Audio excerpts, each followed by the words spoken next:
Two Gold Coasters are on their way to having the #1 mental health podcast in Australia. The pair helping each other through some dark times before coming out the other side to launch Shared Minds.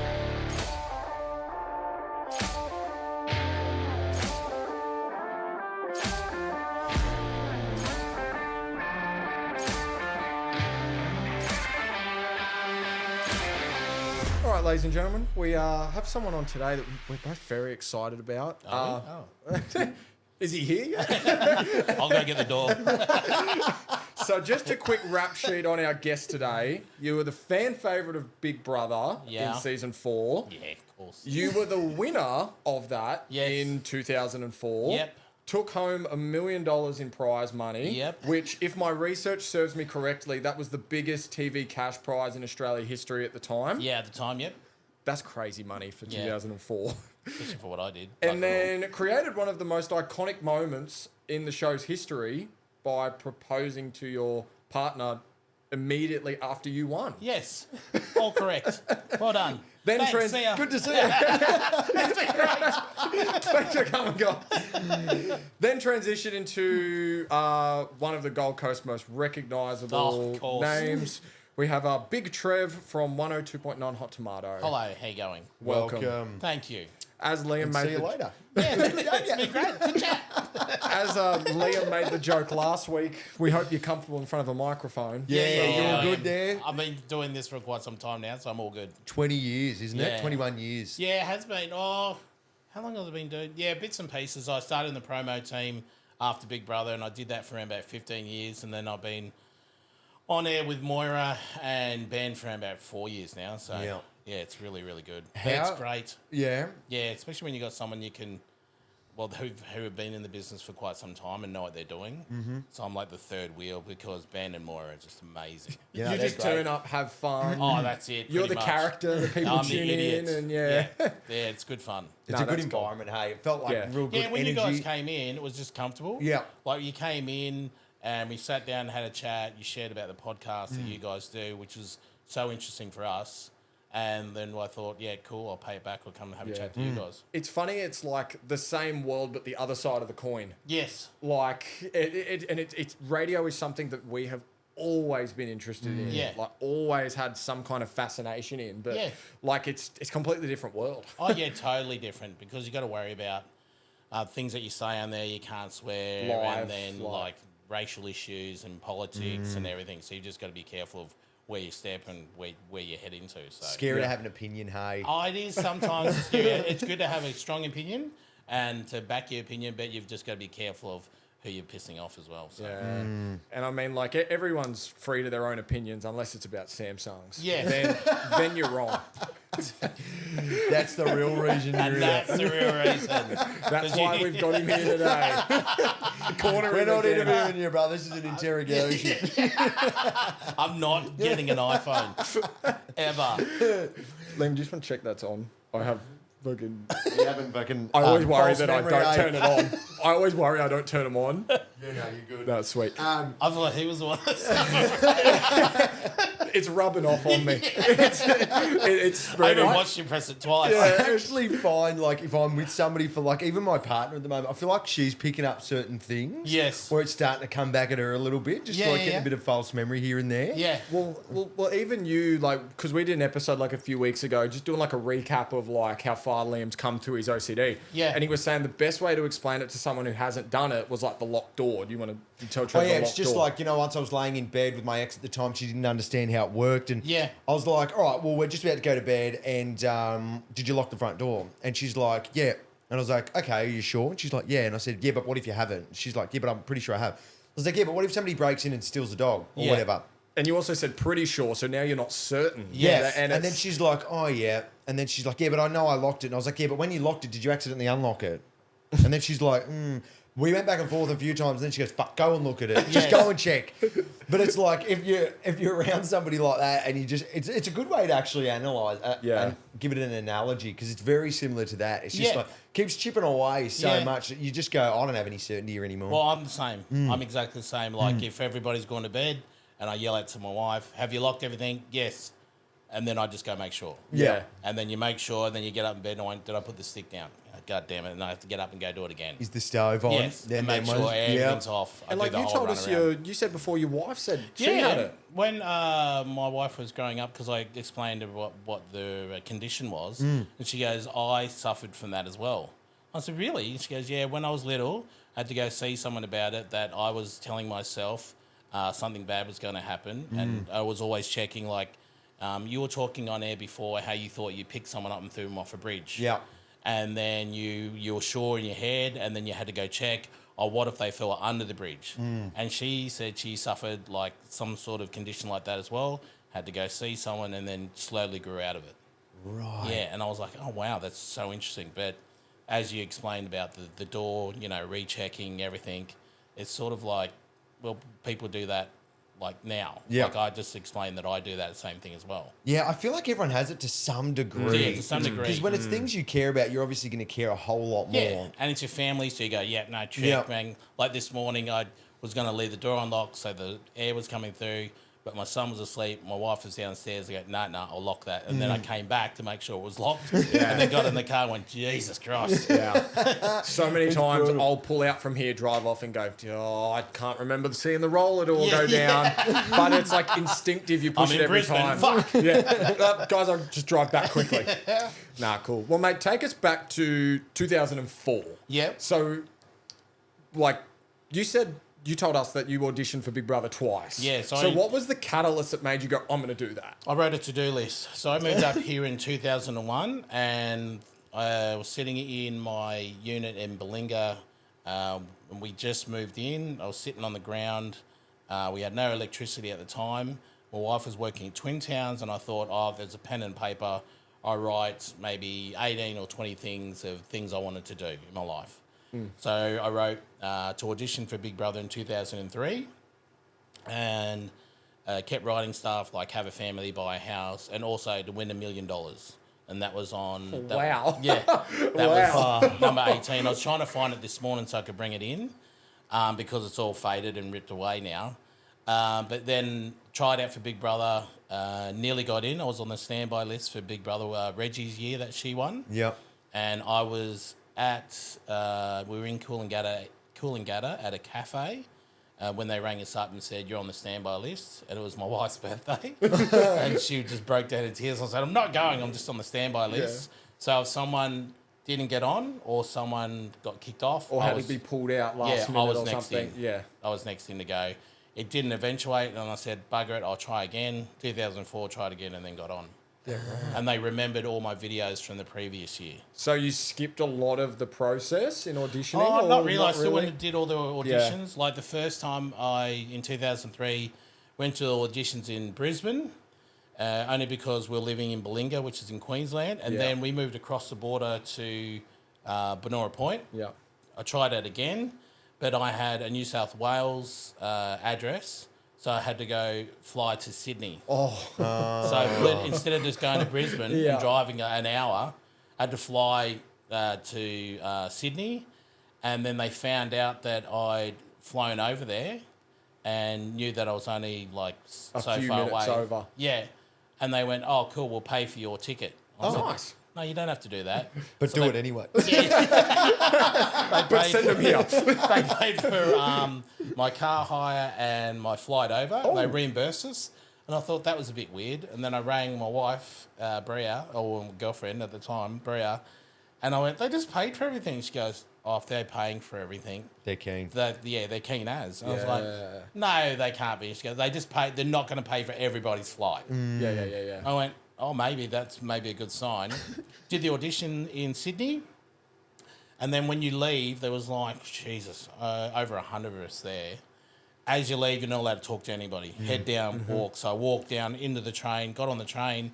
As I was on the train, they rang us up and said, hey, can you go get doctor's appointments and get your bloods done and get everything done? And I was like, oh, okay. And from there on, I moved into getting on Big Brother. Wow. How many interviews were there?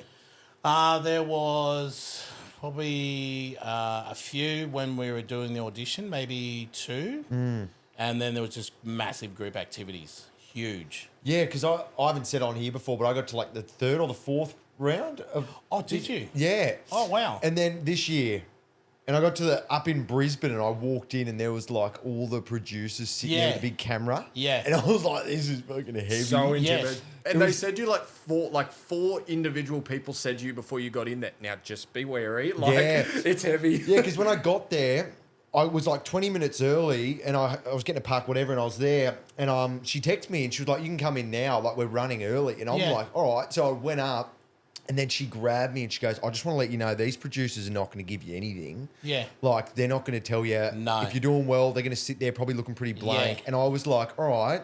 And then the other guy grabbed me and he goes, mate, I'm just going to let you know it's going to be dry in there. Like they're going to give you back what you give them or something. And I'm like, all right. And then she grabbed me again. She goes, it's not you, it's them. They're just dry or whatever. And I'm like, and I just go in there and then you can hear a thump, like a needle hit the ground and the big cameras down your face and they're just staring at me and like there was nothing for about 20 seconds. Yeah. That's what that happened to me. Yeah. Like I can remember there was 4 people sitting in front of us, a camera pointing at us, and they were just having a chat. Because I was with a group of people outside and they go, Trevor, can you come? We just need an interview. And I got up. But you can tell everybody looks at you and I go, what the fuck are you looking at? You weirdo. Sat down there and then they started chatting. So I was just myself.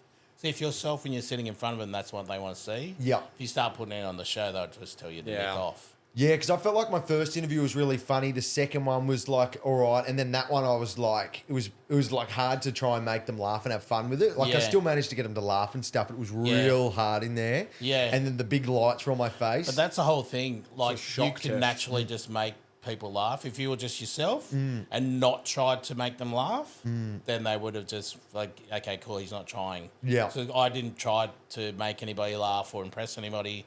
I just went there with myself and just act like a dickhead. Good on you. Yeah, because I remember looking, because I wanted to know the next steps and it was like, I seen one and it was like... You were never going to know. Yeah, I was like, what's the next? Because when they said you were going to Brisbane, I was like, fuck, what am I doing? Yeah. And then I watched a video and she's like, oh, they want to make you, they want to break you to make sure that you're all good on camera. So they say, entertain us, and they don't tell you what to do. And she was like, all these guys started stripping naked. And I'm like, no way. Yeah. I would have went, no, thanks. I'm not into this kind of stuff. If entertaining is what I know, I don't do that. I'll go outside.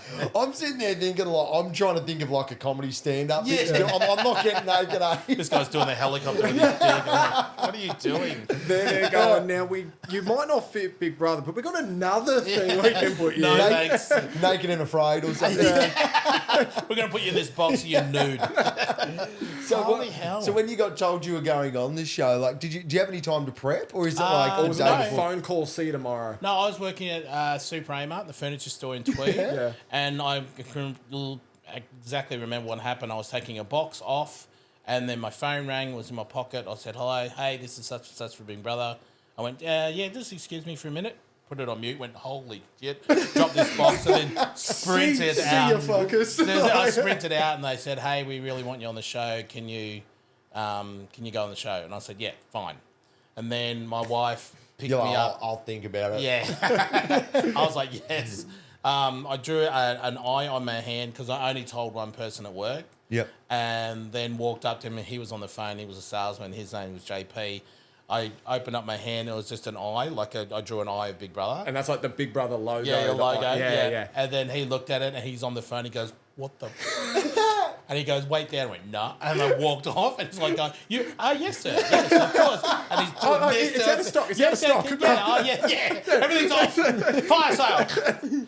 And then we were freaking out for a bit. Then my wife came. I got in the car, put my belt on, went, how was your day? And then she just started crying because she could tell I had the news for her that I got on. And then, And then it was, I had maybe 2 days to prepare, packed my gear, and then went into lockdown for 4 days. Oh, so there is a lockdown, Yeah, at Sun City Resort here on the Gold Coast. What are you thinking at them 4 days? Are you like... Oh, those 4 days, you had no TV. You really? ordered room service. You're allowed to invite someone with you. So I had Breezy come with us. We had a chaperone come in and check on us every hour. And then there's a camera in the corner just to get you ready they it. unplugged the TV so you couldn't watch telly. So you couldn't see like any of the promotions of what's happening. Really? They said, what do you want? I said, an Xbox. So they gave me an Xbox to play Xbox games. My wife really loved that. I was just sitting there. I'm not stressing playing Xbox. She goes, What are we going to do? Well, you can go have a snooze. I'm just going to finish this level. You're like, I'm good. What do you mean? I'm good. She's watching you play, crying. Yeah, she's crying in the corner. I'm like, Can we like spend some time together? Yeah. You're going off of because you only got an hour to we had an hour to go down to the pool area, and even then you had a chaperone and you had 1 hour. You had to sit close to each other, have a swim, and then an hour bang straight back in the room. And they wouldn't want the other contestants all being there at the was same all time. times. So yeah, one's at 9, one's at 10, one's at 11. Yeah, and there was they were on the walkie-talkies. Yeah, we're in the elevator 3. We're coming up. Okay, we're in our room. Bang, you can go. What did that feel like? Did it feel like? It felt very surreal. It felt like almost like a status of celebrity so high that you have to navigate people, or did it feel like prison? Where it was like you got a little bit like time? prison, but also like your. Oh yeah, it was more like prison than anything else. But yeah, you can tell that you're on the brink of being like a minor celebrity. And then we got to go out for dinner a couple of times. So we went to Cav Steakhouse. We only had an hour, so we had an hour to get down there. Black limo, pull you up, you jump out. Yeah, I signed a couple of coasters and then put them down and then left it there. And the chaperone goes, "You can't do that." I'm like, "Well, they're not going to do anything. No one knows who I am." But I signed it and said, "I'm about to go on Big Brother," and then put it down, and then put my drink, empty glass on it, and then left. And they would have just ripped it up and chucked it in the bin or anything.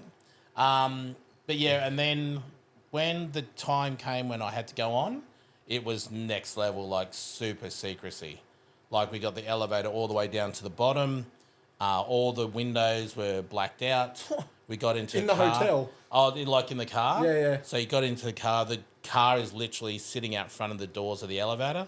They get you into the car and you have a quick look, and there's another 7 cars all lined up, ready to go. Oh. You see another car peel off. You're trying to see who it is. You're not allowed to look back, look right, look left. As soon as you get in the car, just sit there. Don't look, and then straight out again. Really? Oh, well, Yeah. I mean, I guess as you said, like for the promo, they wouldn't want you to see the other housemates. No. You got to go in completely blind. Yeah, but it was quite funny because as we pulled into Dreamworld, all the cars lined up, and then you can hear them on the walkie-talkies. Such and such housemate one, number 5 needs to go to the toilet. Housemate number 6 needs to go to the toilet. Okay, cool. And then it was mostly guys. So okay, cool. Housemate 6 can go. So we got told, hit the floor and don't look up. Just hit the floor. Okay, they're back in the car, and then I can go out. So I got out of the car, ran in the bushes, took a piss, came around, looked back, and there's all these cars there. And I'm going, wow, this is amazing. And then I had to run back into the car, get back on the ground so everybody could go to the toilet. Really? It was hilarious. And how long was that for? Oh, we were sitting in line for about, probably about 15, 20 minutes. Oh, yeah. So just waiting. And they were doing one at a time, would pull up. Yeah, one at into a time, but you can see the lights, you can hear the crowd. Because you had a microphone on, you could hear the crowd every now and again. You could hear Gretel talking, and it was like next level, unbelievable. Were you like thinking, what's my life going to look like after this? No, it wasn't. I all. never try to think ahead. Oh, okay. Yeah, I always just think of the moment. Wow. Try and take the moment in, and then worry about later the next day. Because it's 3 months, hey, back then, wasn't it? Yeah, it was 3 months for me, yeah. That's crazy. Yeah. And you got to think thinking back, like 2004, social media wasn't a thing by that nothing. point. There was no Facebook, nothing. And you were going in 3 months completely blind. Yeah. And this would have been at the absolute peak of the show, Oh, it was right? huge. Like Yeah. it was the biggest show in Australia, Yeah. hands down. We were getting I got my notes here. It said 2.5 million watched the final episode or something. Yeah, it was ridiculous. And we were getting like ridiculous numbers they were watching. But we didn't know. It said about 1.5 mil-ish an episode. Yeah. And we didn't know because we were so far away from the public. Whereas this one, the house was right in the middle of the Dreamworld. Yeah. But our house was probably a good maybe 150 metres away from Dreamworld. It was off to the left. Well, when you come in, it was off to the left, right? Way off to the left. In scrubland, you couldn't see anything. They had a massive fence going around it, security around it. It was like a little compound. Wow. And so you've gone in and you have absolutely no idea of the outside world. Nothing. There was no TVs updating you on media. Nothing at all. There was what we could see the giant drop ride, but it was like so far away. You could see people going up at the top. You could just make out a hand. like someone waving. And that was Yeah. So it. you wave and then that's it. You try to yell at it. That'd be your it means entertainment for the day. Yes. Just That and waving back A at the frigging giant. kookaburra eating a frog once. It was just absolutely smashing And the whole toad. house come running Oh, to we watch did. it. We all just sat at the back going, this is entertaining. Eat the toad! And it's just smashing this toad on the ground, on the top of the wall. And then there was one where because the kookaburras and birds were coming to the top of the wall and eating away part of the wall because it was made out of foam or stuff. Yeah. So they stuck a massive rubber snake on top. And then we thought it was real for a while. We thought it was a dead snake. But then we found out it wasn't real because we got told off because we were poking it with sticks. And then Let's just scare the Fitzy birds. thought, this would be a great idea. Let's get it down and put it in one of the girls' beds. Oh no. So all the girls were in the kitchen. We had a couple of guys entertaining them. And then all the rest of the boys grabbed the snake. Fitzy grabbed it, got it off. He was sitting there yelling and screaming. We took it in, and it was like this massive thing where we were going to put it on little Ash's bed. Ash was one of the housemates there, and she gets scared really easily. Took it out of her bed and put it in Bree's bed, who came second.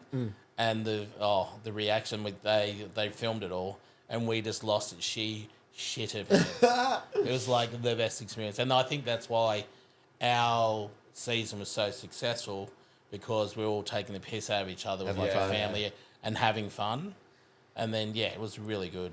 And was it your season where there was just these two guys going at it, like screaming at each other, calling each other maggots and I think it was more like refugee status with Paul and Merlin.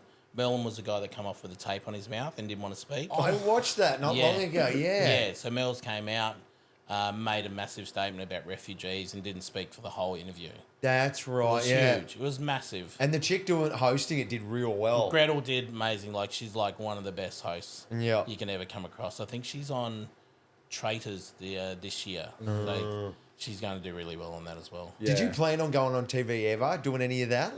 No. And how old were you in 2004? I was 30. 30. 30 years old, so I'm like 52 now. It was Yeah. like 22 years ago or something. And you never had an inkling or wanting to go on TV, and just one day you just sat down and wrote on the floor. Yeah, just I want to be wrote on on the Big floor. Brother and win $1 million. Yeah, I want to try out for Big Brother in 2003. That was my whole thing. Yeah. I crossed that out and then went, I'm going to try again in 2004. So I tried it in 2000. And then on there, number 18, I was sitting at the dining table, and then my wife found the note and then came back and goes, have a look at what number 18 was, and went, holy shit. And she goes, yep, let's cross it off. And the fact that you wrote $1 million. Yeah, $1 million. Was that in line with Big Brother, or was that just... No. It was like Big Brother was 3 and that was 18. Like, I had a car, house, family, kids way before all that. And it was win, not make. Yeah, win $1 million. But the fact that Not they make. were like, Mate. Jesus. Fuck that. How many hours of that? Lifting furniture. Fuck you.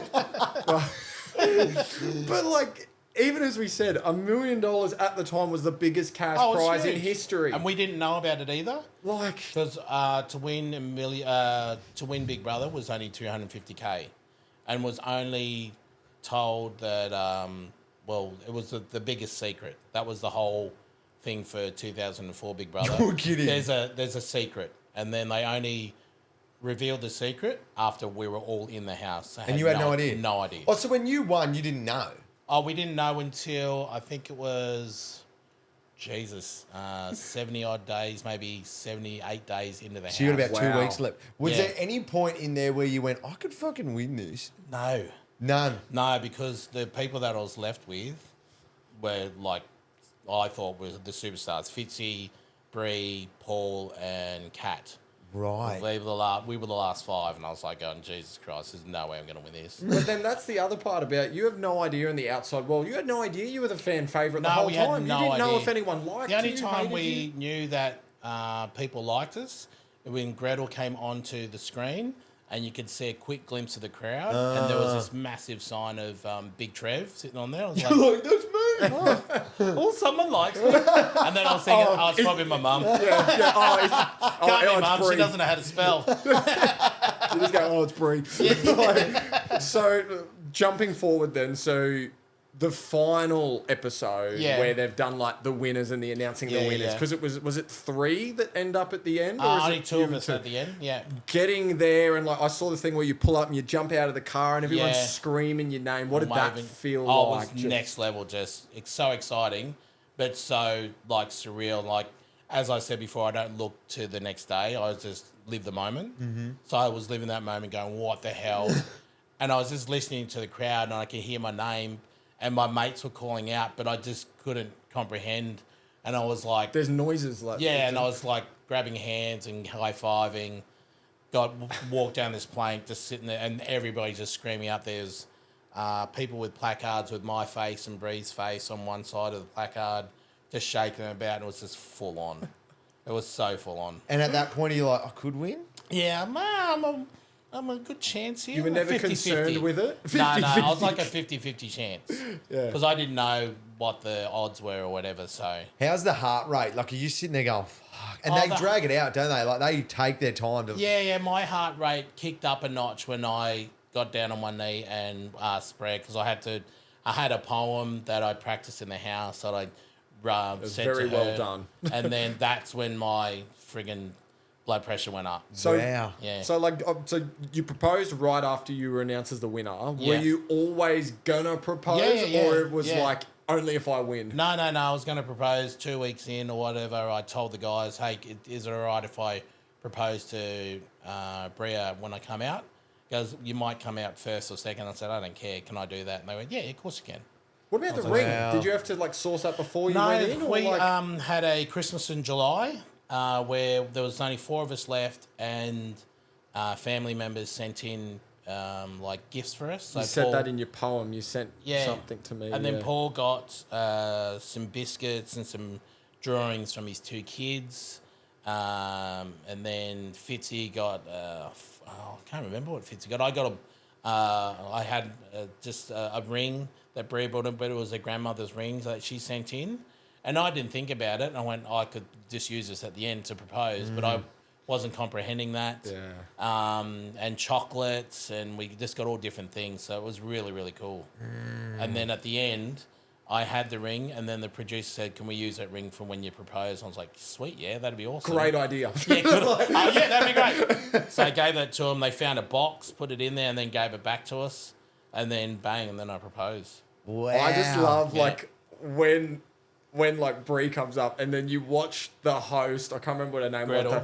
Gretel runs and grabs your mum. Yes. and like and stops her. That was so funny. And my mum's going, "What the hell are you doing? Get up here, lady." That was so funny. And she's like stopping her. Yeah, just shoving her on. Let's go this way. That was so funny. Yeah, I remember that bit. My mum was going, she just grabbed me and pushed me out the way. I said, "Oh, yeah, sorry about that, Mum." Yeah, sorry about that. Just had one thing to do. We spoke to Danny Hayes, and he was on what, like 2021, 22? 2021, something like that. And he was saying when he came out, he felt for about a month or 2 that he was being watched still, and he was like still a bit paranoid when he left. Did you experience any of that? Only when I came out for the first night. Yeah. I went to have a shower for the first time, and I stripped down nude, and then I was like, "Ooh." And I looked around and went, "Wait there, I'm in a hotel. What am I doing?" Because I always used to just have my shorts on. Or something, Yeah, I just had shorts on, and that's how I'd take a shower. And that was my first shower in 3 months where I didn't have shorts on. And I got in there, and it was a bit awkward going, "Oh." And I was looking around, and I was like, turned the light off, and I was like, "What am I doing?" Turned the light back on, got out of the shower, had a shower, like, that was great. But yeah, that was the only time. Wow. And the second time was I was sitting having dinner in Tedder Ave, and then the Big Brother voice at the time, he saw me having dinner. His name was Nick. He came up behind us and goes, "This is Big Brother." I had my knife and fork and dropped it, like literally dropped it, and I thought I was in Big Brother again, like that flash moment. Did a party go, "Am I hallucinating?" Yeah, exactly. And I was like, "Shit." And I cringed, and I was like, "What's going on?" And he goes, "Sorry, I had to do that." When you're an absolute wanker. Oh, wow. That would have Spun Oh, you. I absolutely shit my pants. How long after was that? That was probably a week after I was out. I was The having game dinner. continues. Yeah, I did that. I was like, Jesus! How was it like knowing? Because at that point you knew you were going to get $1 million. Yeah. What are you? Did you have money before that? Like, No. I got, But also it was $1 actually million in 04. Like I was doing Yeah. the maths and stuff of the equivalent to these days. Like the average house was worth 400 grand back then. Yeah, well, that's how we Like, bought our house. We bought our house for like 415. Yeah. wow. grand, so that was really, really good for us. But yeah, it was weird because we got paid some cash when we were in the house. Oh, because you get the that's right. You Yeah, get so I paid was by getting day. like a subsidy or something. So you got that. I think it was like I can't remember. It was $100 or $200, and I was doing the math in my day? head, like a week or something. Yeah. So I was doing the math in my head, going, okay, cool. I'm in here for 86 days. I'll have X amount of dollars. That's going to look great. And then we were sitting at the airport in Melbourne, and we're ordering breakfast. And I'm like, hey guys, I'll get breakfast. And then Brie goes, no, use my card. I was like, no, I'll use mine. This is going to be great. She goes, well, I don't know. And I went up, I put my card in, going, oh, should I get $200 out or 100? Because I thought I'll have X amount of dollars. I went 200, no, 100, no. I was like, well, I don't think my card's working. She goes, yeah, it's working. And then went $50, and then what? I've got $80 in here. What?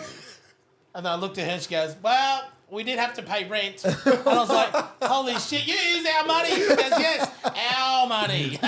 Well done. You just won $1 million, you dickhead. You cheap fuck. Yeah, pretty much. I was like, oh yeah, sorry. I just didn't comprehend that. Wow. But that's what people were thinking.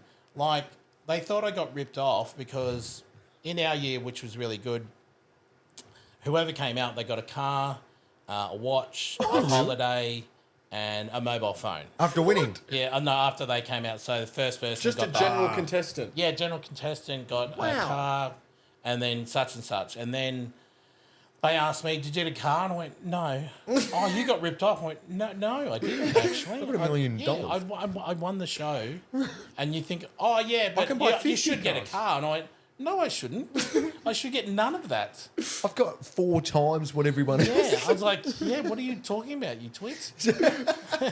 So is it like just deposited into your account? And because Yeah. you win, you don't pay tax, hey? No tax. It's like pokies and stuff. You can't get taxed on winning pokies, lotto, anything like that. Over in America, you have to get taxed half. Yeah, you Yeah. get smashed You there. get absolutely hammered. That's why when you see the big lotto wins, oh, someone's won $1 billion.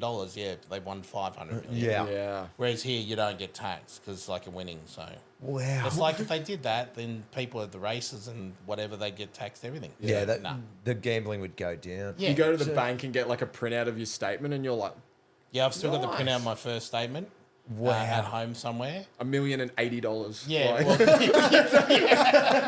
well, the first time I rang up to see what the amount was, what the balance was, it was back in the day when you rang up and then an operator would get on there. Yeah. And I was like, hey, my name's this. This is my account. And she goes, yeah, you got $1 million in it. Oh, okay, cool. Thank you. Thank you. And then just before she hung up, she goes, I think that was fucking Trevor from Big Brother. And then hung up the phone. And I was absolutely giggling. And then I told my wife, she goes, oh my God. It was Wow. just so much to comprehend. So And how far like- after is that? I think it was maybe a month or a couple of months after. that would have been the most waiting for that money to come. No, not really, because you were so busy, tied up when doing like appearances and stuff. Because we were getting paid to go to nightclubs back then, so they were giving you X amount of dollars to rock up at a nightclub and just have drinks for free. I had to give some money back because I lost my voice and got crook. Because I was away for a good maybe 4 months doing appearances. Wow. Yeah, travelling around Australia, going to Perth and Sydney and Adelaide and radio because it was huge back then. Wow. And how did that go? Like, did Just you being develop? launched into superstardom. Yeah, it was really big. It was huge. It's kind of confronting at times and kind of very lonely because you're by yourself all the time. Bria was home. She was getting ready for our wedding because we wanted to have our wedding like in the year. So she planned it out to have the wedding the day that I enter the house. So, yeah, it was like a year before and after. So it was good. It was really good. Did you end up like developing like a bit of an ego or anything when that? No, because I had really good mates. Yeah. I had really, really good mates, like a good close group of friends that wouldn't let my ego, like check my ego. Yeah. Which is great. Like I came out, we were in Adelaide. It was the first time I was catching up with mates in Adelaide. I brought a couple of cartons and a couple of bottles of scotch and bourbon. Walked in there, went, hey guys, and they all cheered and everything. And then they said, the beer goes in there. Here's where the scotch goes. And then they said, we're having a barbecue. Here's some tongs. Here's the apron. You haven't been here for fucking ages. It's your turn to You're on the cook. tools. Yeah. And I was like, oh, okay. I'm a celebrity. So I said, yeah. And they went, no, you're not, motherfucker. I'm going to pay for a You're chef Trevor to and you're come. still a cockhead. And then I sat there and cooked, and then, yeah, it was really, really good. Yeah, that's what you need, isn't Oh, it? that's why I love my mates so much, because Yeah. they keep you in check. They keep your ego in check. Oh, yeah. And then what? That just went crazy for about 4 months, and then Yeah, was yeah, that when it you was- got into radio? No, I didn't. I didn't get into radio until a year after. Yep. So I did a year worth of charity work, just doing You're stuff. in a year of touring and yeah, like all that touring kind and of just stuff. charity work and just doing stuff with people. Yeah, yeah. And then got offered a job to work in promos, and then been doing that. I did that from 2005 to 2008, and took 2 years off when my first son was born, and then Breezy was studying and working, and then I went back to work again, and I've been at Hot Tomato ever since, and then got the job. So Yeah, right. So how long have you been like hosting 4 on radio? years. 4. This will be my 4th year this year, doing the show with Moira and Ben.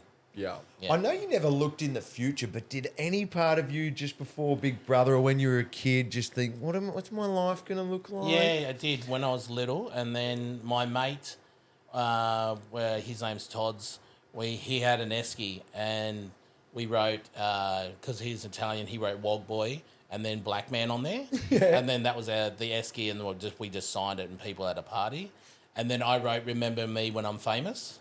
Wow. And then I got a T-shirt that said the exact same thing. And then he goes, look at the esky. And I was like, holy shit. No. So, yeah, I wrote on there, Remember Me When I'm Famous, on there. And then when I was back in primary school, I would always used to practice my signature. And I'll just practice this over and over again just in case I have to do it lots and lots and lots. And I had to do it friggin' lots and lots and lots. So I've done, yes. you just put it out there. It's like the dream board or the... Manifesting. manifesting. Vision board. Yeah, so I wrote the note that says I'll win $1 million and get married. Also wrote it on an esky, wore a T-shirt, and slept in it for ages. You can see it on one of the shows where I'm walking around. Remember me when I'm famous. Were you like trying to manifest, or No, you just no, goal because setting? I just wrote it down and then chucked it away. You did it the most perfect way because it's set and forget. It's Yeah. write it down, put it in front of Exactly. you. You are that's how it's meant to be done. Yes. I think people want to do it, and I'm very bad for it where I obsess. Yes. Like when it was Big Brother, I had like on my phone, I'm going to be the most famous person in Australia. I'm going to win Big Brother 2025. I'll read that like 20 times Yeah, a if day. you don't read it. Yeah. If you just write it somewhere and then chuck it away and Yeah. then just do what you're doing now and then, yeah. 'Cause- It'll always be in the back of your head. Because Yeah. every time that you've manifested something big, it was that way. Yeah. You wrote a Oh, random really? list down. Yeah, especially vision boards too. Like my car that I've got out the front there now, that was on a vision board. Pretty Oh, much nice. everything I've got is from that. But like I come to find, like a lot of the things like the Big Brother, I think my mental health kicked off about 2 to 3 weeks prior to that. So if I got really? on, I couldn't have gone. Oh, like wow. I was already like mentally preparing to tell them no, that I couldn't do it if they were to ring. Oh, wow. Which I don't even think I got that. Like I even considered. Yeah. But I was like, if they ring me, I got to tell them no. Oh, So wow. like, but yeah, I've noticed that. Almost anything I've ever wanted, I've manifested and written down somewhere. See, I've it thought does, about. yeah, it Even works. this to some degree. Like when I was a kid, I've always wanted to get like be in like the public eye and do all of the Yeah. stuff that we're doing now. But I never knew it would manifest into what we're doing here. Yeah. So- It always manifests into something different. Yeah. Like I never thought I'd have a dream on radio, but when I was back home in Broken Hill, I'd listen to the guys on radio and go, these guys are shit. Yeah. I'm so much I'm better so than much these better. And guys. then I think to myself as I'm brushing my teeth, no, you're not. Settle down. Well, that's us. Go Like, collect your doll. well, radio. Get you $150 for the fortnight. Well, like I've always wanted to be in like media, and radio's always been something I've really wanted to do. Yeah. And I think I've written that down somewhere, and then Kirby sort of got us on with you guys. Yeah. And then television's always something that I've wanted to do. So I don't know.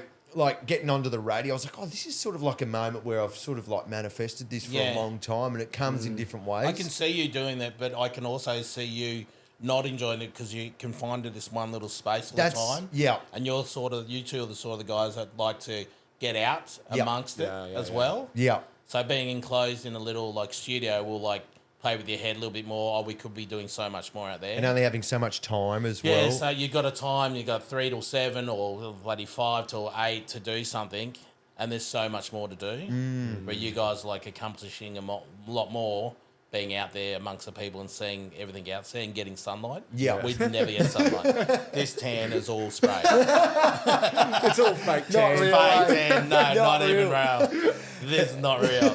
The grey is, but nothing else is. I like it. Yeah, thanks. I like that too. Is that like, do you always wear like a bandana? Yeah, always, because I've had dreads for friggin' age since 2014, so. Looks like a Survivor sort of thing. Yeah, I wouldn't get on Survivor either, so I don't think that's about next. that. But it's funny when like talking about like that manifesting thing that we were talking about before and writing it down. Like I said to you guys the other day, like I wanted to get on radio. Yeah. Couldn't happen, so I started my own podcast. Yeah, which is brilliant. Because growing up, like my favourite TV show was Frasier. He had a radio talkback show where he talked about mental health and he helped people. Yeah. When I graduated high school 10 years ago, you know how you have the most likely to do this, most likely to succeed, most likely to end up, most likely to have his own talk show. Oh, see, that's great. I've still got that certificate. Yeah, and I only pulled it out maybe like last year. I think Mum found it. She went, look at this. See? And went, holy shit. Like those little things that just... And you guys are like proven like you can manifest something and something happens. And it's only going to get bigger and better as you go along. Yeah, my ultimate goal was we went to Luke Combs in January and he was on stage. Can you tell we love him? 1, 2, 3, 4. No, I didn't even see that. That's weird. Oh, yeah. Because he's got the similar OCD to me, and he inspired the podcast a little bit as well by doing what he did. But we're in Brisbane, and I remember when I was quitting my job, I had a week period where my boss said, go away and think about it. Yeah. And in that period, we're at Luke Combs, and he was like, you know, you've got to chase your dreams. He goes, he's 30-something now, and he said that he didn't get on a plane till he was 21. He didn't pick up a guitar till he was 21, and he was like, Jesus. I couldn't imagine playing on the other side of the world in front of 80,000 people and selling out arenas for the next month in another country. Yeah. And he was like, you got to chase your dreams and go. Yeah, and like, I remember watching that with goosebumps, and I watched that video back 1,000 times, and like, I wanted to inspire people that way as well. Yeah. And that's why we wanted to quit our jobs publicly and do this with everyone and take them on the journey. Yes. Just show people that they can chase their dream. Yeah, you can. So that was Be a bit smarter about it than we were. Yeah. No, you take a risk. Look where you are now. Fuck that. Yeah, it's if anyone asked, I would say maybe don't quit your job, maybe go part-time or something. Yeah. But it's maybe get a job as a dishy, you know. Do something like that. But it's funny, like we were talking to a guy the other day who were helping with podcasting stuff, and he was talking about your tolerance for risk. And I was like, I've never thought about it in that way. He goes, people have a different tolerance for risk. Yeah. You know, you meet some people and they don't even want to try a new coffee shop because they don't want to run the risk of a bad coffee. Yes. But then you've got people like me and Liam that are just so willing to go, yeah, let's go. Yeah, see, that's good. So a tolerance for risk. And I was like, I never even thought about that before. And I don't think kids of this age have that tolerance. They sit there and they either want it everything now, or they're not willing to take the risk because they don't like, you know, the negative side of it and failure. They hate failure. Yep. Where back in the day, you got first, second, and third ribbon. Now it's like a participation. Yeah. So it's all about that. Where they're not used to losing and stuff. Where my wife and I brought up our boys to. You've got to lose sometime, you've got to win. There'll be a win and there'll be a loss. Oh, yeah. And there'll be in between. So you've just got to keep moving forward, figure out where you went wrong the first time, and then, bang, smash it out the second time. Oh, yeah, and I think like the losses and taking the risks and all the bad things that happen, like, build you as a person. Like, me and Kirby were frustrated the other day because we've had a very fun year, but there's been a lot of opportunities that almost came into fruition, but they didn't. Yes. And they fell at the last moment. Yeah. But like those are the moments that have made all the other ones way better, but also has taught us quite a lot. Yeah, that's perfect. And that's what's built us. Like a lot of these things, if they came in, we would life would be so much easier. Yeah. But But then you don't learn from that. yeah, and Yeah. not making money like if we made money early on, Yeah. I don't think we'd like have had the growth that we had and got to do the things we did Yeah, because it yeah. would have just came too easily. Yes. But like every and then day you we woke expect, up. yeah, this will happen. Yeah, But exactly. where you go, okay, remember when we fell off? Yeah, and we got up and then started again. Yeah. Yeah. Because I remember we hit 5.5 million views one month and I'm like, yeah. And then it dropped down to 2 million. And I Yeah. was like, we're done. Yes. And then we didn't have any 2 guests million coming views on. for the month, Oh, and he's God. like, "Oh Yeah, damn, yeah. I we're was done." like, we've got no one coming on. Yeah. Like, we've quit our jobs for this. And We're then- going to have to ask Trev from Big Brother. Jesus Christ. Wait, What we're the fuck are we scraping- going to do? We're scraping the barrel scraping there. the barrel. jeez. we're like, fuck. This is the fall, Trev. We're going to get back up again. But then we went from 2 million to 8 million. Yes. And then that dropped down to 5 million. But then at that point, I'm like, oh, we've been here before. Yeah. Then we got up to 18 million. Then we Yeah. dropped to 15 million. And so it's like all those things when that's happened to us, like now we Yeah. can go, there's going to be months where it's a bit quieter. Yeah. There's going to be months where things don't go your way. But Yeah. you never know what the next day You just got holds. to pick when those slow moments are and then Yep. go, cool, we'll try something else. Yeah. And see where it picks up, levels out, and then bang, go up again. Yeah. Trev, boom, back up here. The guy from the survey, way up here. But like on the note Princess of that what, wears a bikini, way up here. and then Trev again. Yeah. But like it's funny you were saying how like the difference that social media has on the world at the moment. Yeah. So when you're saying like kids don't, or like this generation lack the courage to keep going and keep trying.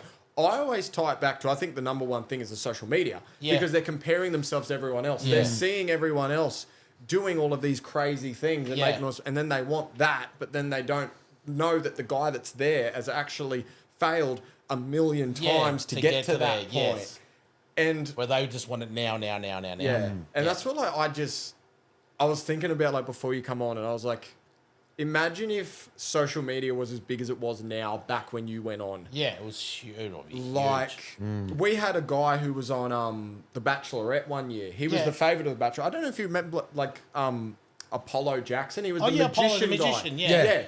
We read him a few times, yeah. Yeah. So we've had him on this. Yeah. And he said that he went on that show only like 2 or 3 years before social media become massive. Oh, And he okay. goes, if I was like 2 years later, he's like instant celebrity status. Oh, there you go. Yeah. And he See? said it just made such a change in it. Yeah, it's huge.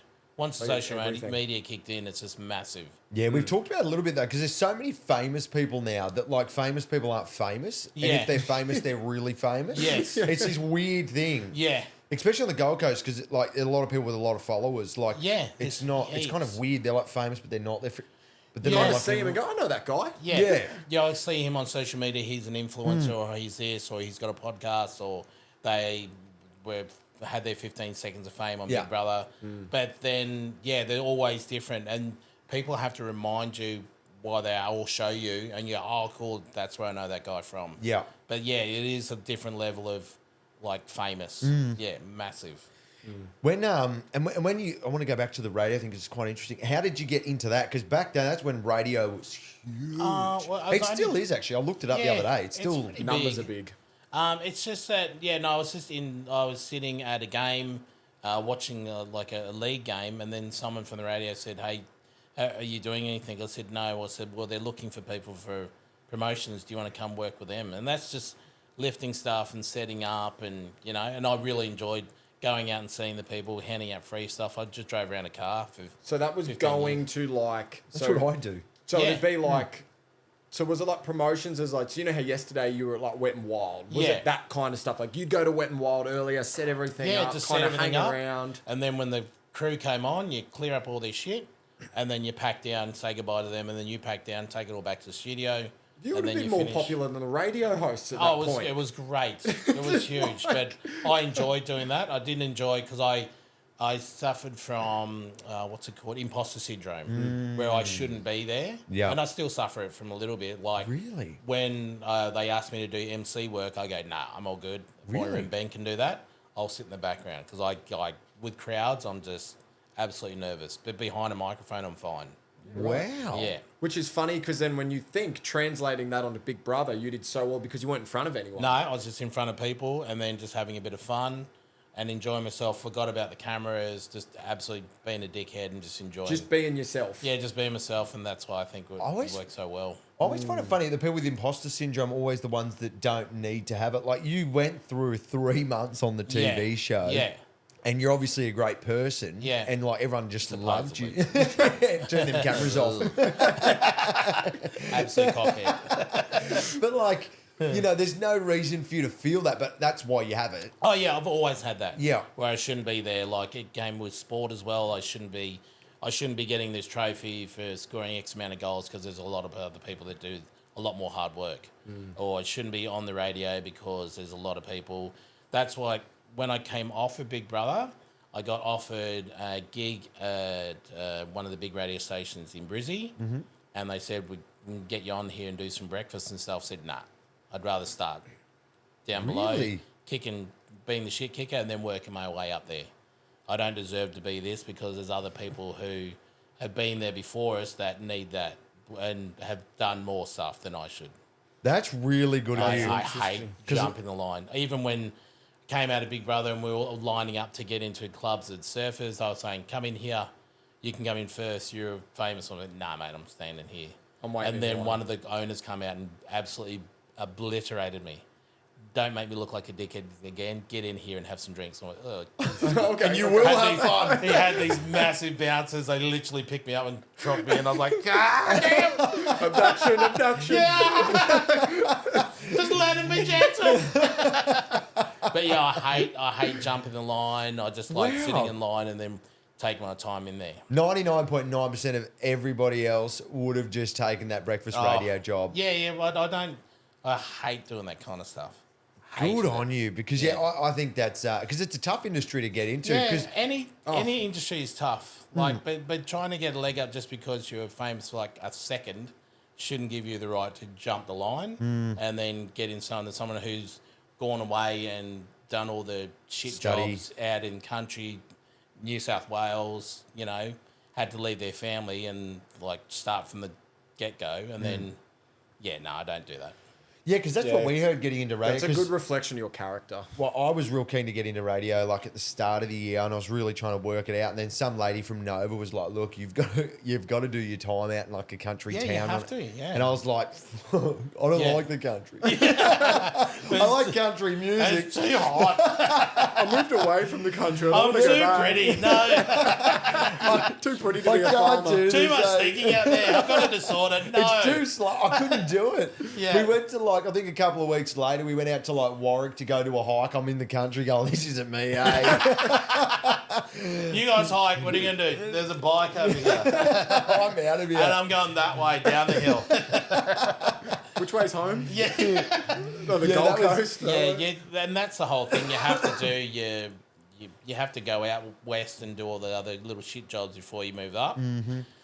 And then, I was just like, nah, I'll be fine. I'm happy to do the promo. And, there was one time I had to set up a few times, and I was the only one on shift. So I had to set up, 3 different occasions and didn't finish until, 1 o'clock in the morning. Oh, wow. Started at 8. But that's the stuff I like doing. Yeah. I like doing the stuff behind the scenes, helping everybody out. And then an opportunity came where I got to do what I'm doing now with Moisey. Yeah. And it's been... excellent ever since. Oh, it's just been we've been smashing it. So I'll ask it like a 2-parter. Yeah, go. What in Big Brother? Yeah. So when you're in the house, what's the best lesson you learn about life in the house? Life. I think patience. I already had a lot of patience, but learning to just sit back and take in what everybody else. Because I got a lot of comments like I sat on the fence and that's how I won, and I scooted through. But that's how I've always lived my life. I don't like getting involved in people's affairs. I like giving my 5 cents worth of commentary or, insight on their subject if I can,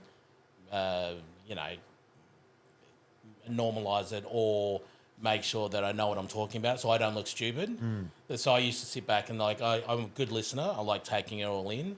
So it's more patience. I took away even more patience to be accepting of what other people are going through and just listen to what they're doing and always be there for people, because I was more of a like a dad or an uncle figure in the house for the first time, and then the second time I was more like a father figure for the younger people, and because I was like one of the oldest people in the 2022 series when I went in there, and people were looking at me like a bit of a father figure. So I think I took away a lot of patience and just be accepting of what people are going through. So I think that's the most thing I've taken away from being on both series. So yeah. And then same question, but with the radio. Oh, radio. It's just that I can just be myself. And what else have I taken away from there? I can achieve anything.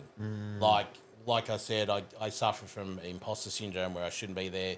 But I've done the hard yards and I've come to the terms with myself that I've done a lot to get to where I am, and I've sacrificed a lot of things to get where I am, and I've done a lot of hard work to get where I am. And I've found two people that they don't have an ego, and I don't have an ego as well. And then that's why our station and our show works so well. Because when you come across someone with an ego, it's so hard to get a friendship. But then with these guys like Ben and Moisey, no egos whatsoever. Oh, so you know it when you walk in. You can, it's just the warmest energy. Yeah, and that's what we're like. No one's trying to get the last word in. No one's trying to outdoing each other. We're just there for each other, and that's it. Like we love each other's families, and we're there to, like, if Moisey comes in or Ben comes in or I come in and we're having a bad day, then we just go out and get it done, and then get back on air, and then switch on and have a bit of a laugh. And then go home, know that we've done the best job we can do. So Yeah. I do want to ask before we end up, have you ever had a day where like something real bad's happened and you got to go straight on air? Yeah. Like heaps of times. You get a phone call and then you're like, hey guys. Yeah, pretty much. I had my dad passed away. Oh, wow. That was a while ago, but then we didn't really have that much of like a father-son like a relationship. Yep. But it was a big thing, but just got on air and then did stuff and like and then switched on and then switched off, had a bit of a cry. But there's other things that happened, like before when I started doing the show, I used to get quite a bit of anxiety and stress out, so I used to go to the bathroom and I'd break down a little bit. Yeah, right. And then go, fucking hell, what are you doing? Get a hold of yourself, you friggin' 49. Yeah, pretty much. And then got back and I go, God, I can do this. What are you talking about? And then walked out. So I'd sit there and stress out a bit. I did that quite a few times in the bathroom. Wow. And then the people would go, why is there so many wet tissues in there? I don't know. Oh, as a blood. Yeah. What have you been doing in there? At least the tissues. At least the tissues aren't stiff and standing up. Why is there a pyramid in there? I don't know. But yeah, no, it's just it's actually really good with the radio and then Big Brother. It's just to learn. So everything's a learning curve, such as life. Yeah. And that's what we try to teach our kids when me and Breezy like started a family together. Is just be there for our kids, like especially when it comes to the housing predicament at the moment where everything's so frigging expensive. Yeah. We've told our boys this house is always going to be here. So you can go out, try to make it out there. Yep. But always know that your room will always be here. It's a nest. Yeah. Yeah. Yeah. But don't bring any tarts back. That's unreal. They're paying for accommodation. Yeah, You're not. You're not. They are. Tell them they need 2 jobs. And the lawns need to be cut. Because I don't want to do it. I don't mind doing the lawn. There's something therapeutic in it. Yeah, no, I was that's gonna actually say- good. Oh, no, what was I going to say? Is the radio live? Is that why you freaked out a little bit? Yeah. Or is there a delay? Oh, no, sometimes we've only got like a 4 or 7 second delay. Oh, is that it? Yeah. So there's a dump button, so if something happens, you just dump it and away it goes. It just cuts and then goes on to the next one, next conversation. But yeah, it's all live. Ours is all live, so we just got to make sure. I've swore a few times on there. Ben's there like this, finger on the trigger. Yeah, every ready time to I'm go. on like that. I accidentally said the C word once. I was like, oh, shit. Yeah. And they replayed it back. You said it. I was like, okay, cool. It sounds like I've said it. No, you said it. No, it sounds like I said it. Fuck off. Yeah. Well, did it again. Bang. You There we what? go. Oh, I love it. Is there any... Because that's what you were worrying about, like when we were going into the studio. Liam was like, Oh, we can I tell. hope they're not live. We eh?" can tell because Moisey goes, Liam and Kirby are coming in. Liam's a guy who's a bit, and said the stuff about Samsung. Yeah. So I think we might have to watch him. I said, no, we'll just bring him in and we just make everybody comfortable. And that's what it is. Yeah. Once you come in, we get you off air, you're comfy, we get all the swear words out of it. Yeah. I said, we're about to switch on, you switch on. Yeah. We're about to switch on, you stop being you, motherfucker. It's something. Stop swearing, you Yeah, fucker. take it down. Real And you're estate. usually talking to me. Oh, me, okay. Yeah, they're giving you Yeah, Liam's fine. You. And there's a mirror in the corner. You black bastard. Calm down. And there's So a just mirror don't in the fucking corner. swear. You're like, you stop. Yeah, like talking to yeah, yourself, you. Yeah, you. Yeah, no, it's hard because in real estate, I never swore in front of a client, but I can be Yeah. very like off air and that I can Yeah. be very. But I did get worried that it might be live and I might slip up because if Yeah. I like think about the Yeah, C those word. things, when we get like people come in, we like it's all pre-recorded because we like to get the ums and the ahs out, but we also like to get your message across as well, Yeah. which is Yeah, excellent. because if it's live and you miss out. It still works live, but we'd like to make sure that no one misses out. That's why we replayed it. I think we replayed the chat once the next day, I think. Oh, okay. Yeah. Nice. Yeah, we're all listening to it. Like, Yeah. I'm famous. This is the guy with the Samsung phone. What a knob.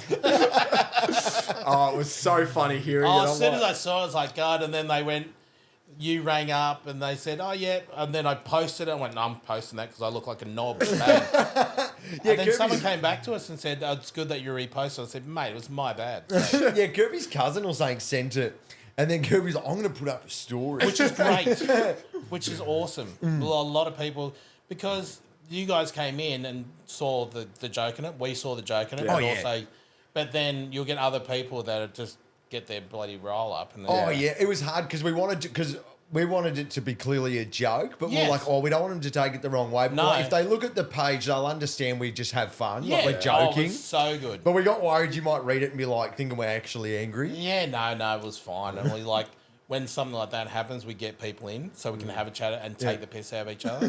We kind of And laughed. more me than anything else. We had boxing gloves in the car. Let's go! Punchy Moisey, I'll be over here in the car. I thought maybe we were walking into something. Yeah, no, fuck that. Take a headgear. Yeah. I'm at the door going, why are we buzzing? He's got to come out here. Where is guest? No, but like we saw it as a badge of honor, and like as you said, it was one of those things where radio is something we've always been interested in. We're going, the radio is playing our stuff. Yeah, Like, it was so good. That's cool. Like it was so funny, so relatable. Oh, it's good fun. And then Ben sent it, and I go, "Why are we taking the piss out of me? Because I've got the Samsung phone. Because I That's say right, I've we got a didn't give you Temu enough. phone. We didn't give you enough shit, eh? Oh no, it was good. We have Wins a 5 million. minutes left here. Yeah. We can, Oh, they gave us so much shit. so it was where so did it all good. go wrong? Eh? Because I don't like iPhones, that's why. Everybody else my wife's got an Oppo phone, so. Oppo, what's that? Exactly. But it still works. As long as you don't get that stupid whistle tone when you get a text, we're all right. No. Yeah, that one. Yeah. Well, what did I have? I had a Huawei phone once. Yeah. And then everybody's, that's the Chinese brand. I know. They're listening. They're not listening. They're not listening it's like, to I can me. tell you the Australian government's listening to us too. Yeah. It's all good. I'm sitting there going, they're not listening to me. Take a shit while I'm playing Clash of Clans. Jesus Christ. Trevor, anything else you want to say? No, all good, man. Thank you for having us on here. That was No. absolutely brilliant. I loved it. So you're the drive home Monday to the Friday? Drive home Monday to Friday, 7 till 3. 7 till 3. 3 till 7. Jesus Christ. 3 till 7, and it's with Moisey and Ben, so we have the best time. Yeah. Have a listen if you want. If you don't, then go to see. Listen to those guys. That's on you. I love it. Yeah, good. Big Trev, thank you. No Thanks, worries. Big Thank you, Trev. boys. Thank you very much. Love ya.